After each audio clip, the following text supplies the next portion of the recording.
علامہ صاحب آپ نے گفتگو کے دوران جیسا کہ حضرت کا شعر کا ذکر کیا آپ نے، تو زندہ ہے واللہ، تو یقیناً اہل سنت کا تو یہ عقیدہ ہے کہ نبی کریم صلی اللہ علیہ وسلم حیات ہیں، اور پھر آپ نے امام کا شعر پڑھا تو زندہ ہے واللہ، یعنی قسم کھا کر امام فرما رہے ہیں۔ تو حضرت یہ ارشاد فرمایا کہ اگر تو نبی زندہ ہیں اور یقیناً ہیں تو زندہ کو تو کوئی دفن نہیں کرتا۔ لوگ یہ کہتے ہیں کہ بھئی صحابہ نے پھر تدفین کیوں کی نبی کریم صلی اللہ علیہ وسلم کی، یہ ایسی ایسی باتیں ان کے ذہنوں میں آ رہی ہوتی ہیں حضرت۔ پہلے تو ان کے آنے پر مجھے حیرت ہو رہی ہے کہ ایسی باتیں ذہنوں میں آ رہی ہیں وہ بھی اپنے نبی کے لیے، اب آ ہی گئی ہے تو میں چاہوں گا کہ جواب بھی دے کر ان کی تسلی کر دیں۔ میں نے ماشاءاللہ اس لیے کہا کہ حافظ طاہر بھی ماشاءاللہ اتنا ذہین و فتین بندہ ہے کہ یہ بال کی کھال اتارتا ہے۔ اللہ کریم آپ کو جزائے خیر دے۔ یہ بہت اچھا سوال کیا آپ نے، اور دور حاضر کی یہ ضرورت بھی ہے۔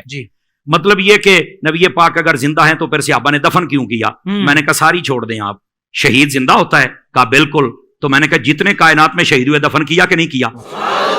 اس کا جواب دو مجھے، قرآن مجید دو جواب۔ قرآن مجید ہے نا، قرآن سے جواب دے دیا میں نے قرآن سے جواب۔ اب کوئی میدان میں نکل کے بات کریں، خدا کا خوف کرو یار، کیا کر رہے ہو تم لوگ؟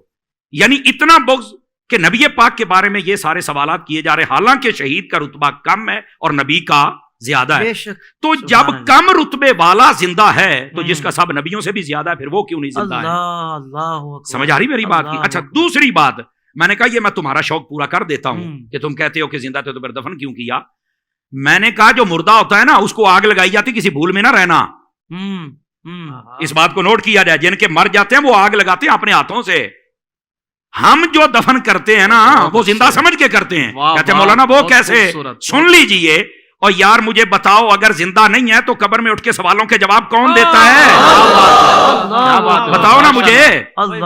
یہ صرف اتنی دیر تک ہی موت کا حکم ہے کہ جب تک سانسیں باندھے ہم نے قبر کے سپرد نہیں کر دیا، اللہ کی رحمت کے سپرد نہیں کر دیا۔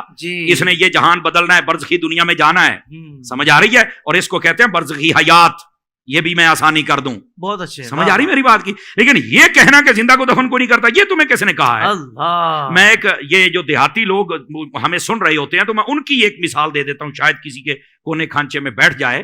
اور میں نے کہا یار بتاؤ، دیکھیں جب فصلیں ہمارے ہاں کاشت کی جاتی ہیں نا، مثال کے طور پر مکئی، ہم جب اس کو کاشت کرتے ہیں تو جب اس کا بیج نکالتے ہیں نا تو ہم پہلے اس کی چھانٹی کرتے ہیں، جو دانے خراب ہوتے ہیں ان کو سائڈ پہ کر دیتے ہیں، جو صحیح ہوتے ہیں ان کو سائڈ پہ کر دیتے ہیں۔ خراب دانوں کو ہماری بولی میں کہتے ہیں مرے مرے نے، تو کہتے ہیں مریا نو سٹ دے ہو، انہاں نو پورن دا کی فائدہ ہے؟ آ جڑے چنگے نے انہاں نو پورو کچھ نکلے گا تے صحیح نا۔ اس کا مطلب ہے اگر یہ دیہاتی لاجک سے بھی دیکھا جائے نا تو زندہ کوئی دفن کیا جاتا ہے، مردے کو کوئی نہیں دفن کرتا ہے۔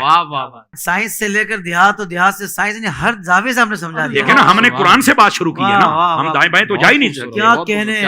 اور پھر یہ بھی ایک ویسے بھی بڑی عجیب و غریب، او ویس وہاں کیسے زندہ ہر طرف سے بند ہے؟ تو میں ان سے سادہ سوال کر لیتا ہوں، میں نے کہا بتاؤ یہ جو چوزا ہوتا ہے یہ انڈے سے 21 دن کے بعد نکلتا ہے؟ کہا بالکل۔ تو میں نے کہا بتاؤ یہ 21 دنوں تک کون سا سوراخ ہوتا ہے جہاں سے کوئی ہوا شوا جاتی ہے، کاربن ڈائی آکسائڈ جاتی ہے، کہاں سے آکسیجن جاتی ہے؟ تو کہتا نہیں یار، تو مردہ نکلتا ہے؟ کہا نہیں زندہ نکلتا ہے۔ کیسے زندہ رہا؟ کہتا یہ تو نہیں پتا۔ تو میں نے کہا پتا ہوتا تو سنی نہ ہوتا، پتا ہوتا تو سنی نہ ہوتا۔ بھئی جو رب ایک چوزے کے لیے سب انتظام کر سکتا ہے وہ مدینے کے تاجدار کے لیے نہیں کر سکتا۔ وہ زندہ ہیں، ان کی زندگی کی تمہیں نہیں سمجھ آئی تو ایک الگ بات ہے۔ تو زندہ ہے واللہ، تو زندہ ہے واللہ، میرے چشم عالم سے چھپ جا۔ سبحان اللہ، سبحان اللہ۔